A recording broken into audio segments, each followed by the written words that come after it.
Zacarias, capítulo 5, os versos 5 ao verso 11. Mês passado, nós falamos do capítulo 5, dos versos 1 ao verso 4.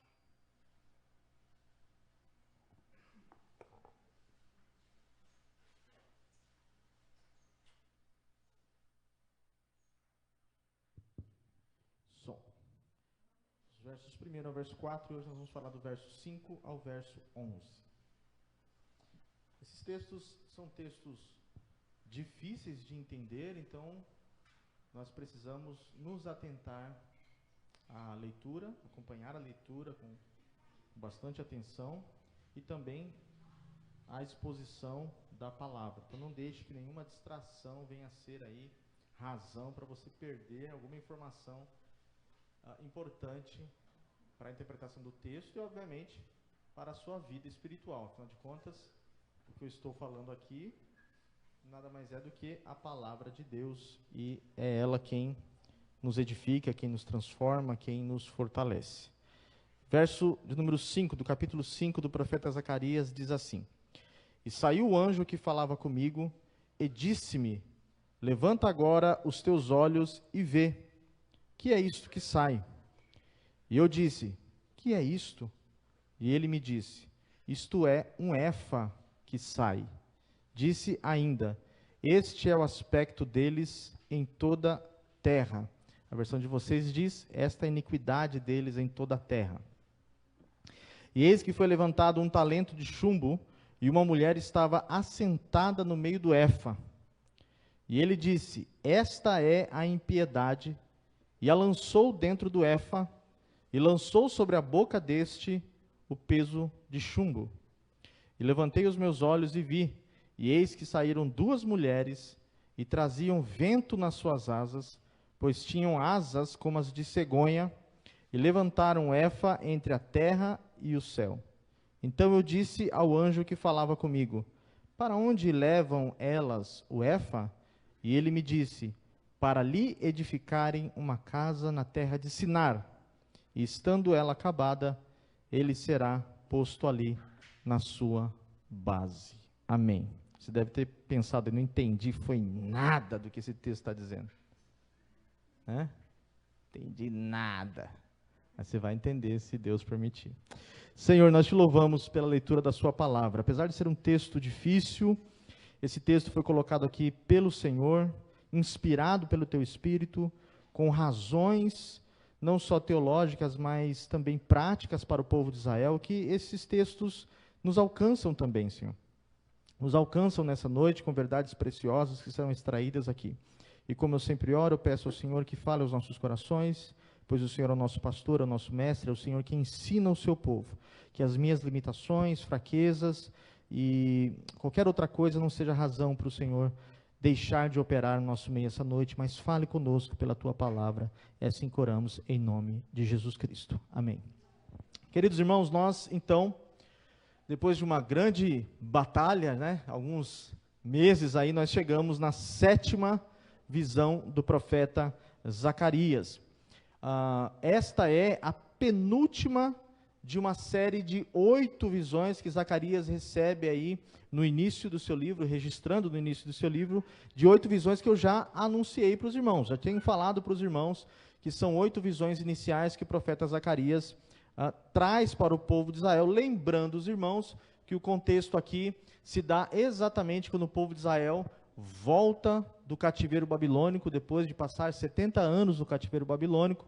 Deus então autoriza as autoridades civis e políticas da época para que o povo volte à terra prometida, reconstrua a cidade de Jerusalém, que havia sido obliterada, dizimada, destruída por Nabucodonosor, e também reconstrua o templo do Senhor, que estava destruído, foi destruído também pelo rei Nabucodonosor.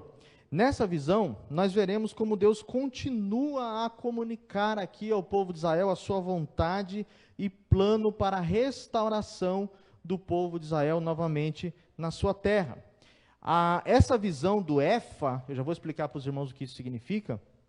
e também dessa mulher dentro do efa, é uma mensagem que nós temos que saber inicialmente, é uma mensagem simbólica e bastante poderosa sobre como Deus lida com o pecado do seu povo e também mostra o desejo de Deus para a santificação do seu povo.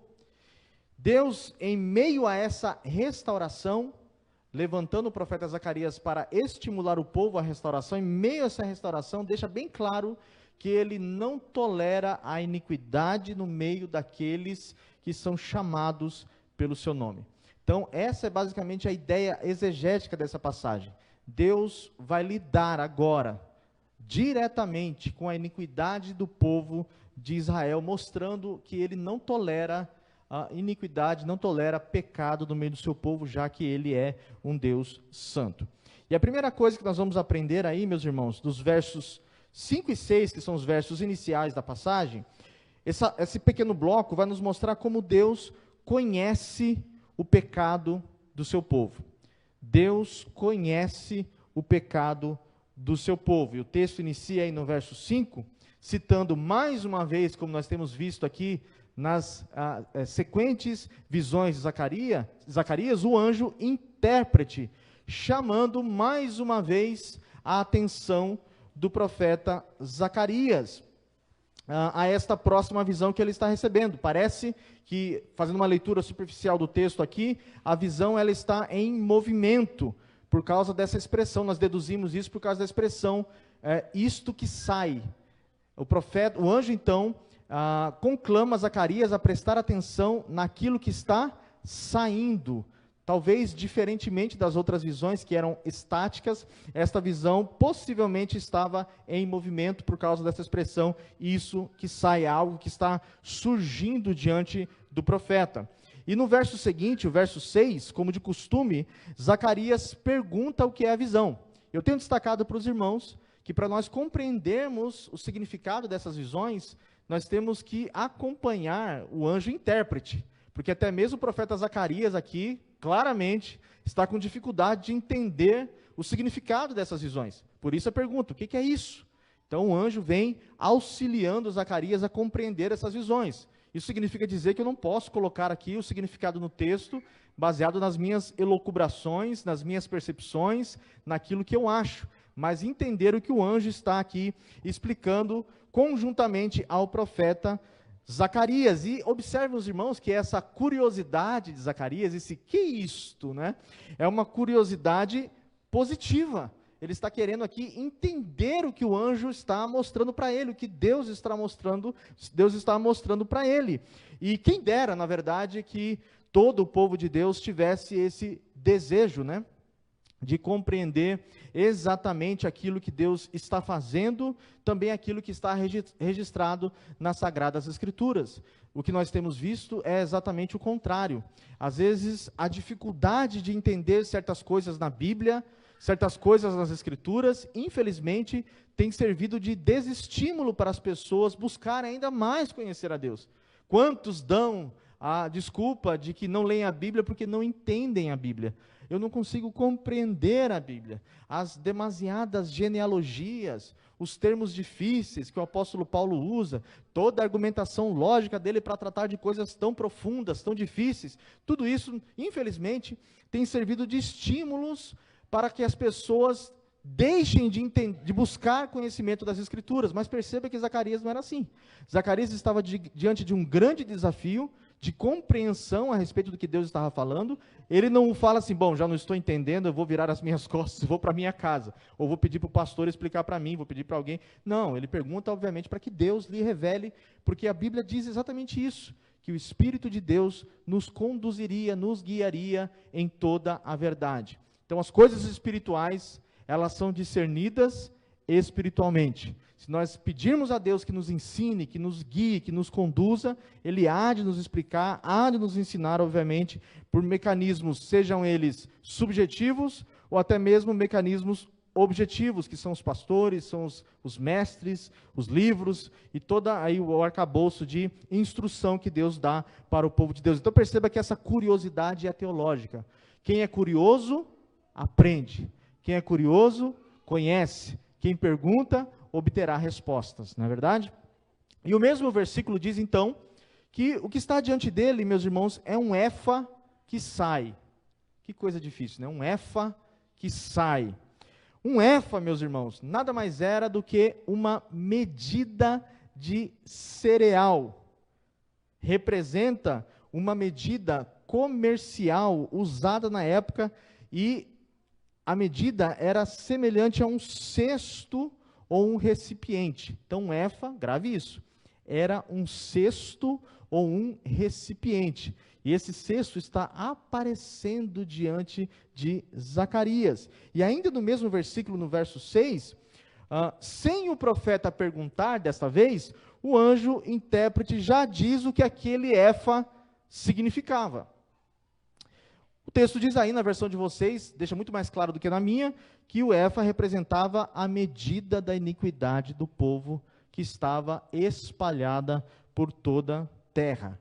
Então, essa iniquidade aqui, essa palavra iniquidade, possivelmente está aqui para representar todos os pecados do povo de Israel. Simbolizava, provavelmente, o comércio desonesto do povo de Israel, as injustiças, os abusos civis e sociais, e também morais, e todo o pecado que estava no meio do cotidiano do povo de Israel. Então, percebam aqui, caminhem comigo, que Deus está destacando aí uma medida de iniquidade que estava habitando no meio do povo de Israel. E o versículo 6 aí, então conclui, dizendo que a iniquidade estava espalhada por toda a terra. O que pode ser aí, como eu tenho explicado para os irmãos, uma referência específica à terra de Israel, já que Deus está lidando aqui especificamente com o povo de Israel. Então, esse primeiro bloco mostra um cesto, um efa, que representava a iniquidade do povo de Israel, que estava espalhada por toda a nação, ali simbolizando as opressões, a iniquidade, o pecado, a imoralidade e todos os demais gêneros de pecados que o povo de Israel estava cometendo diante de Deus. E para nós entendermos isso, deixe-me contextualizar um pouquinho para isso ficar mais claro para os irmãos.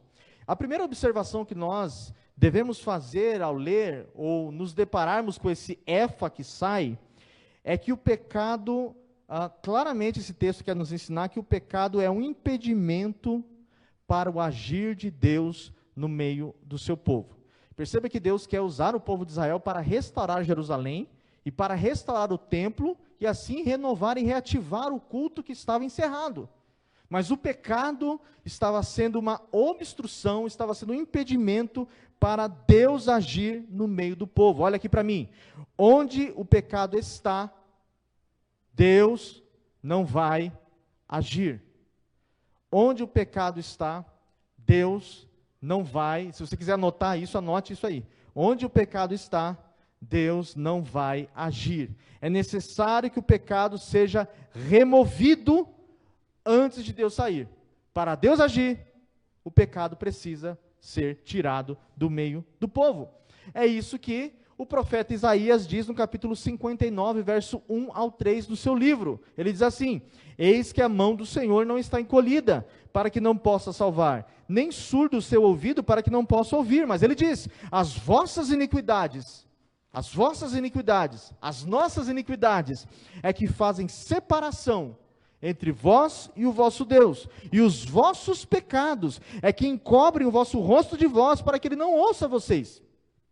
Porque as vossas mãos estão contaminadas de sangue, e os vossos dedos de iniquidade, os vossos lábios falam mentiras, e a vossa língua prefere maldade. Essa é a exigência e também a condição que Deus faz para Josué.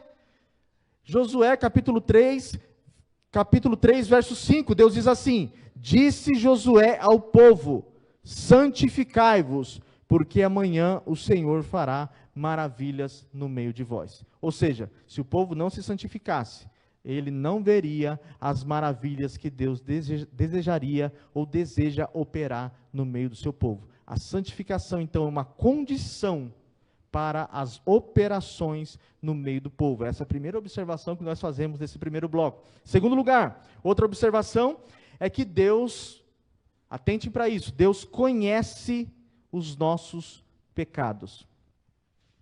Mesmo pecados que ninguém conhece, Deus revela que não apenas grandes pecados o incomodam, mas pequenos pecados, pecados que nós escondemos na nossa rotina diária, Ele também deseja tirar e tratar pecados dessa natureza no meio do seu povo. Viver em pecado, meus irmãos, é uma atitude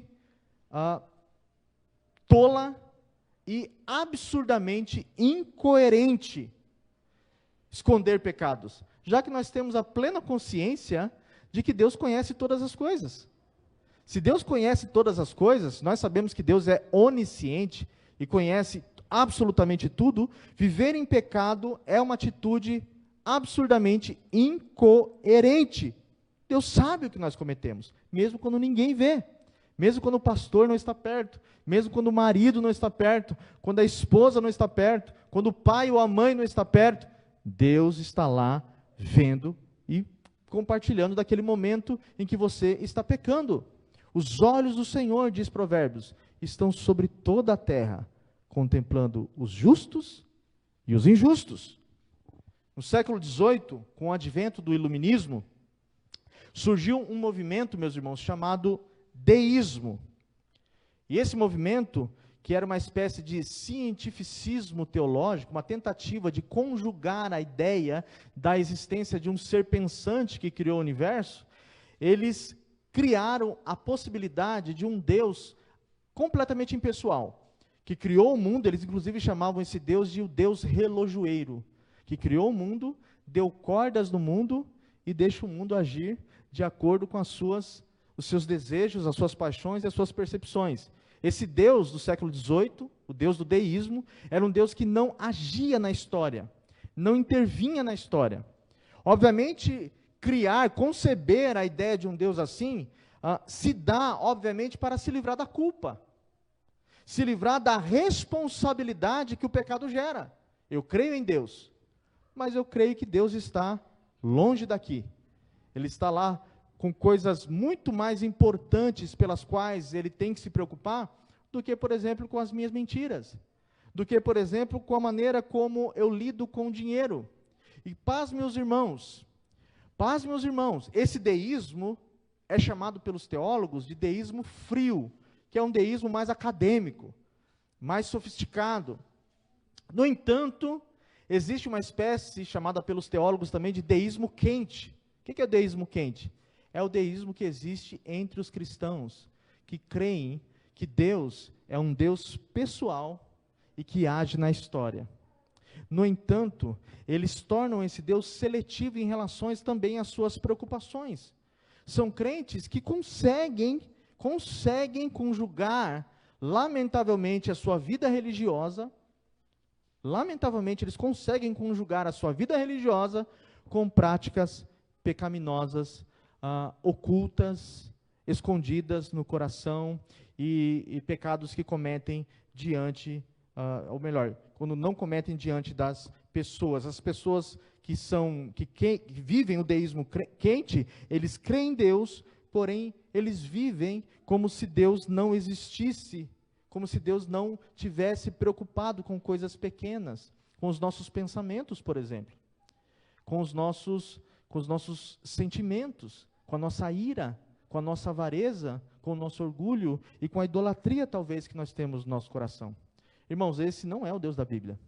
O Deus da Bíblia, Ele está preocupado com as coisas mais importantes, entre aspas, do universo, como, por exemplo, manter os astros no seu lugar, e dar limites ao mar, e dar nomes às estrelas. Mas esse mesmo Deus, diz lá Jó no seu livro, ele encontra defeito dos seus próprios anjos. Ele conhece quem nós somos quando ninguém está olhando. Ele conhece o pecado do seu povo. A ideia de uma medida, de um efa, deveria nos assustar, porque medida traz a ideia de acúmulo, de pecados que vão acumulando até atingir o seu limite. Falaremos sobre isso mais adiante. Essa, na verdade, deveria ser uma terceira observação do texto, na verdade, de que Deus tem um limite de paciência. Irmãos, preste atenção nisso. Eu não sei se você já ouviu isso alguma vez na sua vida, mas vai ouvir nesta noite. Deus tem um limite de paciência. Deus tem um limite de paciência. É exatamente o que Deus diz para Abraão em Gênesis capítulo 15, verso 16, quando ele fala: o seu povo vai ficar em terras estranhas, vai peregrinar até que, preste atenção, a medida dos amorreus chegue no seu ápice. O que Deus está falando para Abraão é: eu vou usar você e os seus descendentes para castigar os cananeus, mas calma lá, vocês vão peregrinar, você e os seus descendentes vão peregrinar por muitos anos, por 400 anos, até que a medida dos cananeus, dos amorreus, chegue no seu limite. Quando chegar no limite, quando o Éfa estiver cheio, então eu vou enviar vocês para lá, para castigar os pecados deles e as suas iniquidades, porque eles não se arrependem dos seus pecados. Deus tem um limite de paciência. Às vezes nós pecamos, 1, 2, 3, 4, 5, e achamos assim: bom, nada aconteceu. Um anjo não veio do céu com uma espada de fogo e colocou aqui, me ameaçando de morte se eu pecar mais uma vez. Eu continuo no meu trabalho, continuo com o meu casamento, continuo com a minha saúde. Bom, parece que Deus não está muito preocupado com os meus pecados. Deus está enchendo o Éfa, porque Deus tem um limite de paciência. Nós não devemos, meus irmãos, esse texto nos ensina, isso salta do texto, nós não devemos brincar com a paciência de Deus, porque eu não conheço, na minha vida, e nem nas Escrituras Sagradas, e nem na história da igreja, alguém que brincou com Deus e se deu bem.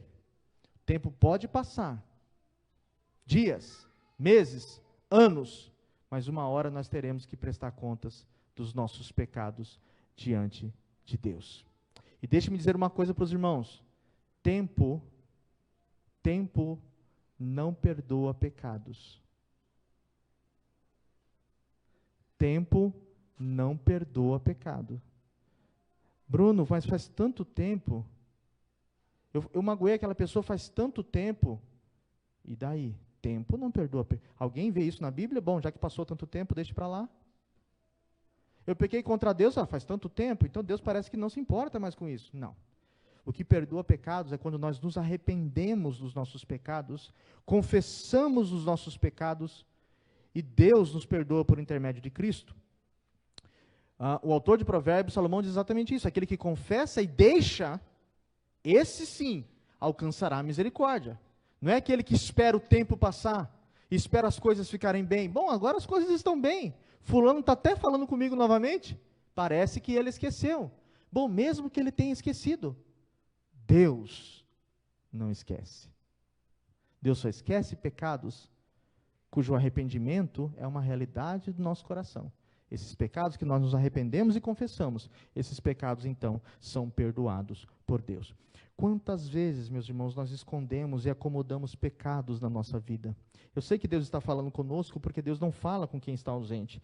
Deus quer trazer à luz aquilo que está guardado no nosso coração, para tratar essas coisas e nos purificar de toda imundícia.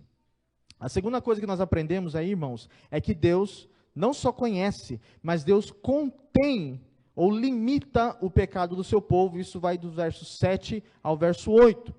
Nesse segundo bloco, que inicia no verso 7, Zacarias registra que foi levantado diante do Éfa um talento de chumbo e foi colocado em cima do Éfa, como que tampando o Éfa. E aparece aí, acompanhe no texto, uma observação bastante curiosa. O texto diz que uma mulher está assentada dentro desse cesto. Uma mulher que está assentada dentro do recipiente. Obviamente, meus irmãos, aqui a ideia, tanto de Deus quanto de Zacarias, não é associar a figura da mulher diretamente ao pecado, como se apenas por ser mulher, o pecado já estivesse de alguma maneira agindo na sua feminilidade. Apesar de a Bíblia fazer isso vez ou outra. Como, por exemplo, ele faz no livro de Provérbios, né, mostrando uma mulher que é oposta também à mulher sabedoria, mostrando as mulheres, a mulher da prostituição, e como faz em Tiago também, quando Tiago compara a nossa gradação em relação com o pecado como a mulher, mostrando inclusive a ideia de o pecado concebendo e dando luz às nossas iniquidades, como resultado das nossas ações. A Bíblia faz isso vez ou outra, mas nesse texto aqui, diretamente não, eu vou explicar isso mais para frente. Mas pode ser aqui, irmãos, pelo contexto da passagem, uma ligação à Babilônia, já que Israel havia vindo da Babilônia para a terra de Jerusalém, e Babilônia, para o judeu, era representada, na verdade, por uma mulher dentro da literatura apocalíptica, uma literatura bastante comum nesse período do Segundo Templo. Babilônia era apresentada como uma prostituta. Isso aparece, por exemplo, em Apocalipse capítulo 17, verso 1 ao 5, em que Babilônia é apresentada para o povo de Deus como uma prostituta que estava assentada sobre muitas águas e sobre uma besta escarlate. Então, há uma relação aqui do pecado com a figura da mulher. A interpretação aqui, irmãos, desta figura da mulher é claramente revelada no verso 8. Ela representa a iniquidade do povo de Israel. No entanto, a visão não termina aí. A iniquidade é identificada, ela é contida, ela é colocada dentro do efa, é selada, porque o chumbo representa um peso colocado sobre o efa, não é verdade? Ela é selada, mostrando como Deus controla e domina a iniquidade do seu povo. O chumbo aí simboliza exatamente o peso do juízo de Deus, mostrando como Deus não ignora o pecado, ele julga o pecado e também confina o pecado de Israel. A primeira observação que nós fazemos aqui, irmãos, nesse segundo bloco, é que Deus está ativo em conter o mal do seu povo.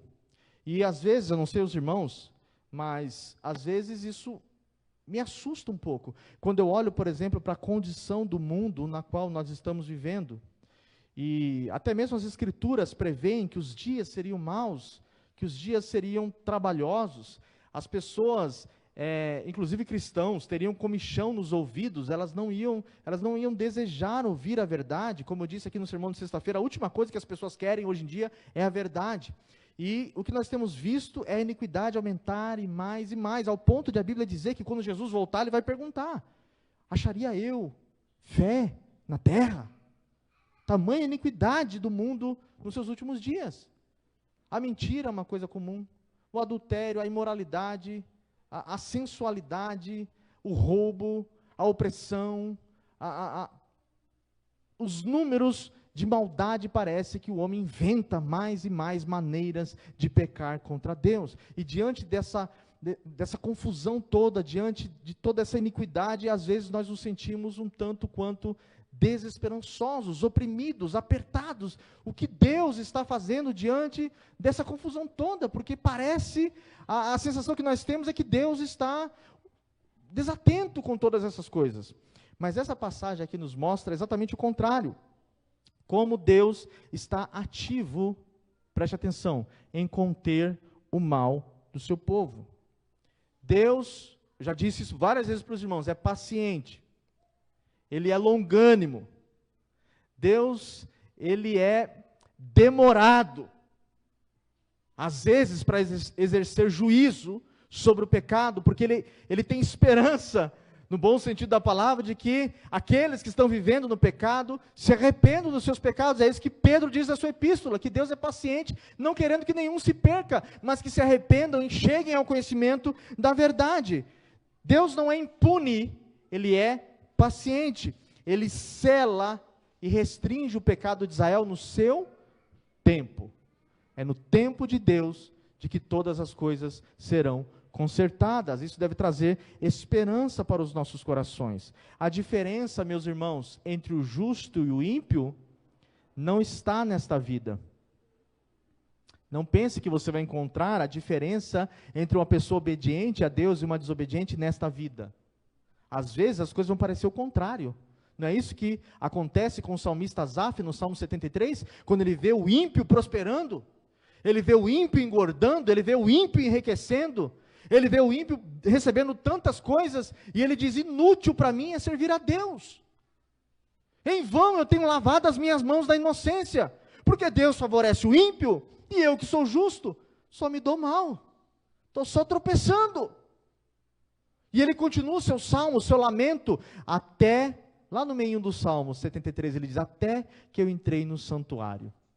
Quando eu entrei no santuário, eu atinei para o fim deles. Eles estão, olha isso, ele diz que Deus coloca os ímpios em lugares escorregadios.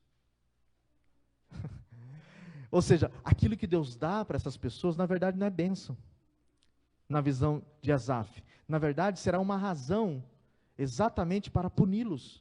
Quanto mais bênção eles recebem, e quanto mais eles blasfemam de Deus, quanto mais eles pecam, tanto mais eles serão culpados por aquilo que receberam das poderosas e benevolentes mãos de Deus, porque não usaram isso para a glória de Deus. Aquilo que eles receberam, como dizem os advogados, será usado contra eles no tribunal. Será usado exatamente para puni-los e para culpá-los no dia do juízo. Então a diferença entre o justo e o ímpio não está nessa vida. Às vezes o justo passa por coisas inimagináveis. Inimagináveis. Nós estávamos assistindo ontem o filme A Paixão de Cristo. Nunca existiu ser humano mais justo do que Jesus. Nunca existiu um ser humano mais justo. Na verdade, o único justo, no sentido real da palavra, foi o Senhor Jesus. Eu nunca vi alguém sofrer tamanhos horrores como aquilo. Tamanhos horrores. Mas Deus o vindicou no tempo certo. Deus o exaltou no tempo certo. E é isso que Deus fará com o seu povo. A diferença entre o justo e o ímpio não está nessa vida, está na eternidade. Em segundo lugar, nesse bloco, nós devemos aprender que Deus é quem nos impede, preste atenção nisso, de nos entregarmos aos nossos próprios pecados. Deus, veja, Israel está pecando, mas quem resolve o problema do pecado de Israel? Deus. É Deus quem pega o pecado, coloca no efa a mulher e sela a mulher. É Deus quem resolve os nossos pecados. Na verdade, o Senhor Jesus nos ensinou a orar assim, quando Ele disse no Pai Nosso: não nos deixe cair em tentação, mas livra-nos do mal. Ele está nos ensinando a pedir para Deus que nos livre do mal, porque Deus tem o poder de conter a nossa iniquidade. Ele tem esse poder. Em Gênesis capítulo 20, verso 6, por exemplo, Deus impede Abimeleque de se deitar com Sara, esposa de Abraão.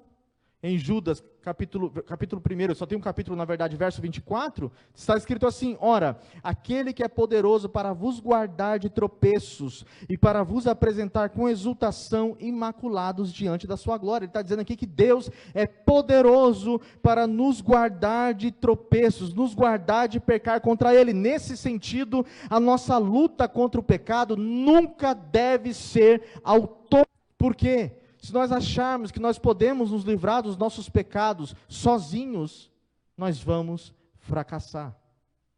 Eu me lembro muito bem quando um jovem me procurou, confessando um pecado, não um jovem da nossa igreja, viu? Isso faz muito tempo. E ele me procurou falando: Bruno, eu tenho um pecado que eu cometo e eu não consigo largar, estou tento e não consigo. E eu disse para ele assim: que tal parar de tentar?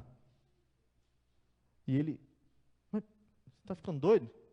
Como assim? Você devia mandar eu continuar tentando. Eu falei para ele: sim, em certa medida você tem razão. No entanto, a maneira é como você está tentando. Se nós conseguíssemos, irmãos, nos livrar dos nossos pecados de maneira autônoma, veja que eu não estou negando aqui o aspecto da nossa responsabilidade, do esforço pessoal, muito pelo contrário, estou dizendo que Deus age no nosso esforço pessoal. Nós precisamos reconhecer que a obra de nos purificar dos pecados não é autônoma. Nós não vamos conseguir sozinhos. Nós devemos orar como na oração dominical: não me deixe cair em tentação. Não sei se você já teve esse tipo de experiência, mas diante do pecado, eu já orei: Senhor, se o Senhor não agir, eu vou tropeçar. Eu não consigo. Me ajuda. E a lágrima corre, as pernas tremem, e você cai de joelhos: Senhor, me ajuda. E quando você vai ver, você venceu. Você superou aquilo. Como José, que deixou a sua túnica e saiu. Pernas para que te quero. Deus dá o escape, como diz o apóstolo Paulo. Junto com a tentação, Ele te dará o escape, para que você possa suportar. É isso que a Bíblia ensina. Precisamos suplicar e clamar a Deus para que Deus nos ajude a não tropeçarmos, a não cairmos, porque a nossa luta contra o pecado, se for autônoma, ela será um sinônimo de fracasso. Talvez seja por isso que você está fracassando. Talvez seja por isso que você não está conseguindo vencer. Porque você está achando que pode sozinho. E quando nós fazemos isso, irmãos, dizia Lutero, isso é extremamente ofensivo para Deus. Extremamente ofensivo. Achar que nós podemos nos libertar das amarras do pecado, seja elas de que natureza for, sem a ajuda de Cristo. É como que dizer assim: Jesus, eu sei que o Senhor fez na cruz, foi muito legal. Mas, na verdade, eu consigo me lidar com isso de maneira autônoma. Aquilo foi um exemplo de obediência. Eu até entendo a maneira que o Senhor lidou com aquilo, mas eu consigo lidar com isso aqui sozinho. Eu tenho força para isso. Isso, conforme o autor aos Hebreus diz, é calcar aos pés o Rei da Glória. É dizer que ele morreu de maneira inútil. E que a morte de Cristo, da sua cruz, não verte poder para agir no coração do crente. Precisamos suplicar a Deus para que haja nas nossas vidas, na mente, no coração, e assim nos auxilie a abandonar os nossos pecados. Peça a Deus que te dê graça para vencer as suas lutas no coração, as suas lutas na mente, a maneira como você está lidando com o dinheiro, com o sexo, com os seus relacionamentos no trabalho, com o trabalho, com a Bíblia, com Deus, com a igreja. Peça para que Deus te ajude a não fazer essas coisas de maneira pecaminosa. Então nós vimos aqui, irmãos, como Deus conhece o pecado do povo, como Deus limita e contém o pecado do povo. Agora nós vamos ver como Deus remove definitivamente o pecado do seu povo, verso 9 ao verso 11. Diz assim, os versos 9 ao verso 11: Levantei os meus olhos e vi, e eis que saíram duas mulheres e traziam vento nas suas asas, pois tinham asas como os da cegonha, e levantaram Efa entre a terra e o céu. Nesse último bloco do nosso estudo, Zacarias nos traz aqui a resolução do problema que já foi diagnosticado, o pecado de Israel.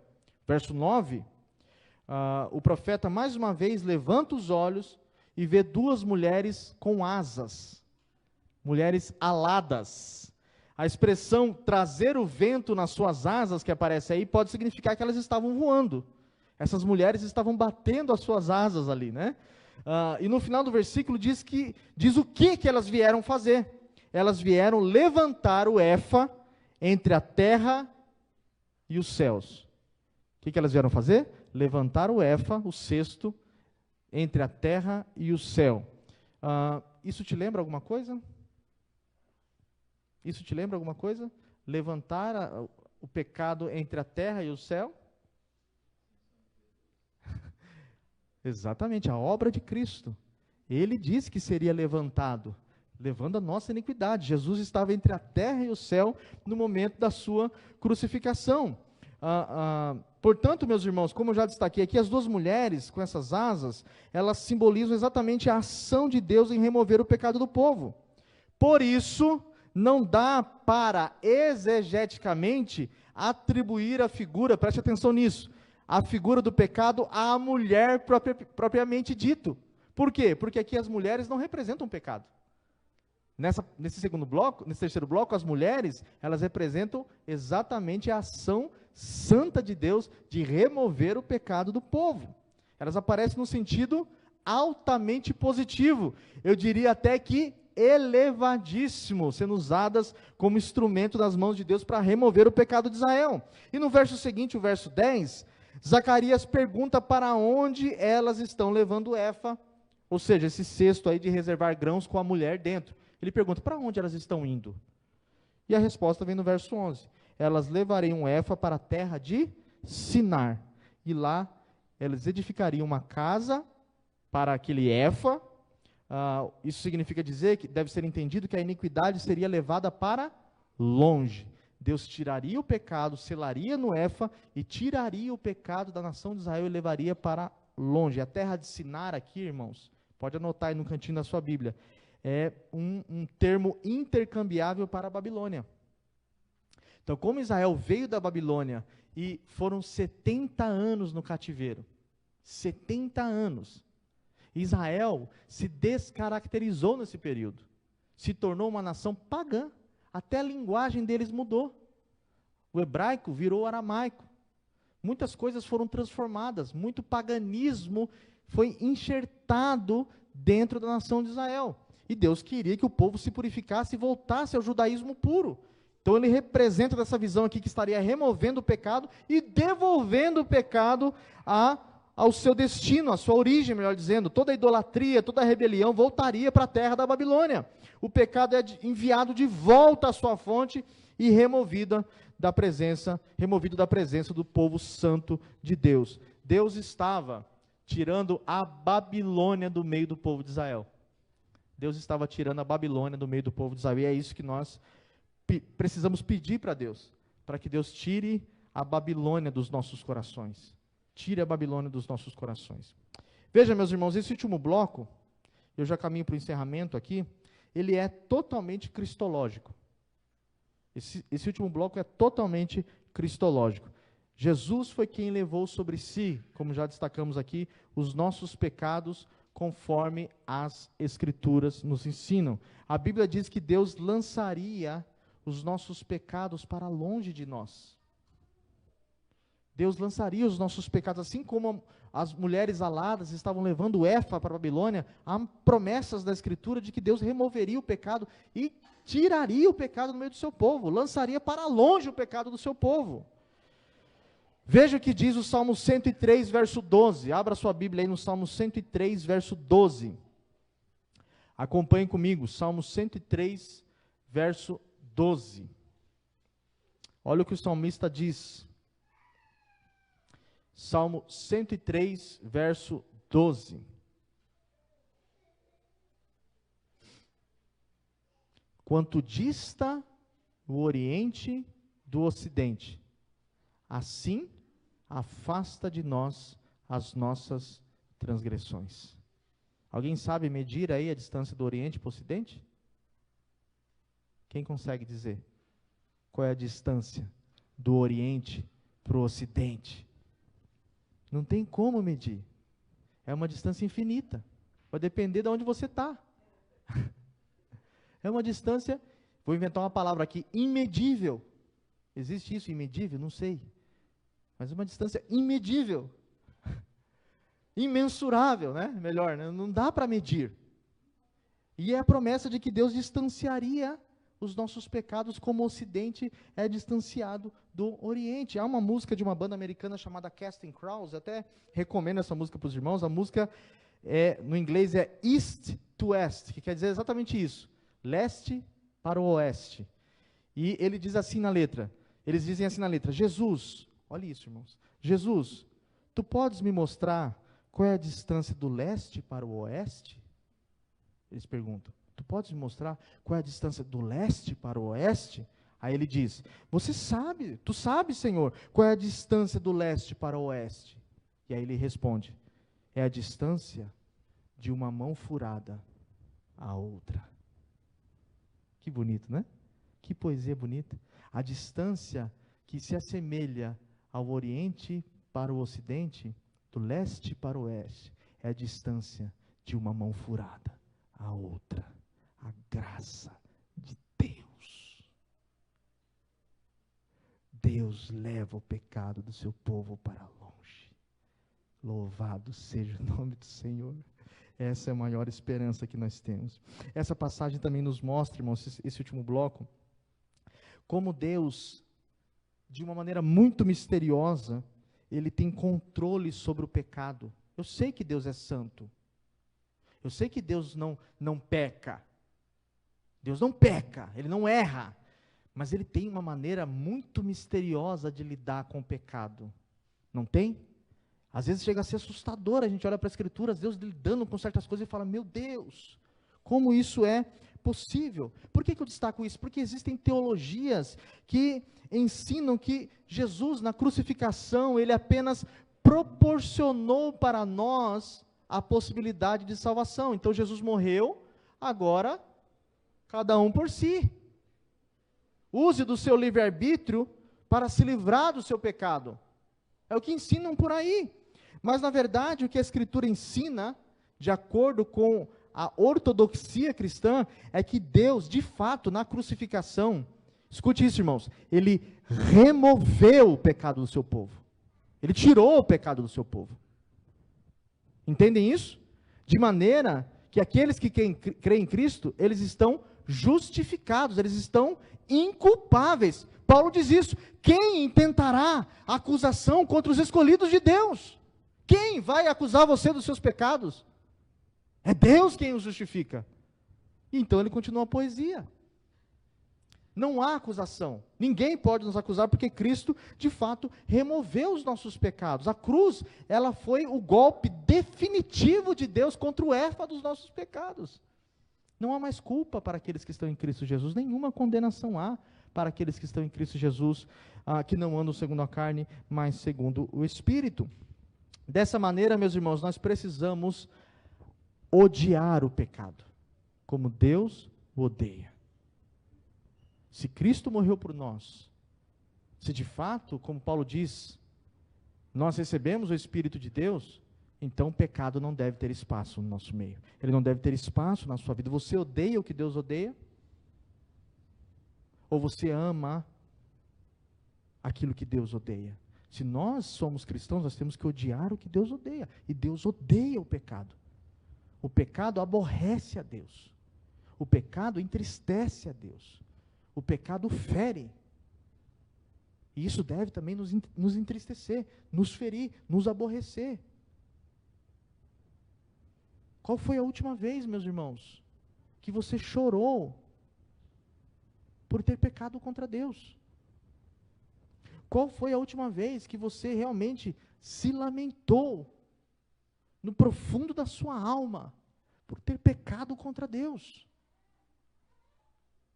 Pense sobre essas coisas. Uma outra aplicação aqui para a gente encerrar, e não importa qual o pecado que você tenha cometido, não importa. A graça de Deus, pela obra de Jesus, pode perdoar os seus pecados. Não existe pecado grande demais que Deus não possa perdoar, que Deus não possa remover, como nós vimos aqui.